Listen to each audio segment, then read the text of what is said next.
माझी कविता सादर करतोय. सोयीची सांस्कृतिक कविता येते. कवितेचं नाव कविताच आहे. प्रत्येक कवीला आपली कविता सुंदरच वाटते. प्रत्येक कवीला आपली कविता सुंदरच वाटते. आईला आपले अपत्यका कधी करू वाटते.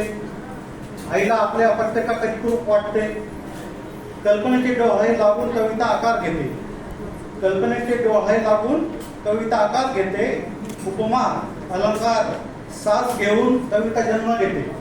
उपमा अलंकार साज घेऊन कविता जन्म घेते. नवरसांच्या सौंदर्याने कविता सजवली जाते.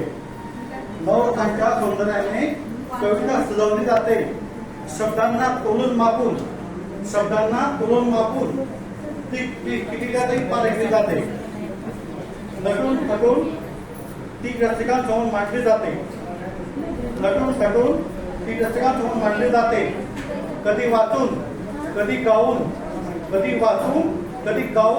ती मनात रुजवली जाते. कधी हसवते कधी रडवते ती कविता असते. कधी स्तब्ध कधी अंतर्मुख करते ती ही कविताच असते.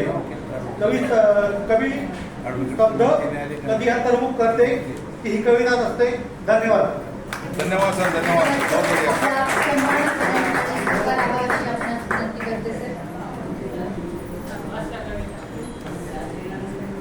बघा, रसिक प्रेक्षक जेवढे दाद देणार आहेत त्याच्यावर त्यांचे 10 मार्क्स डिपेंड आहेत. पुन्हा एकदा तुम्हाला सांगू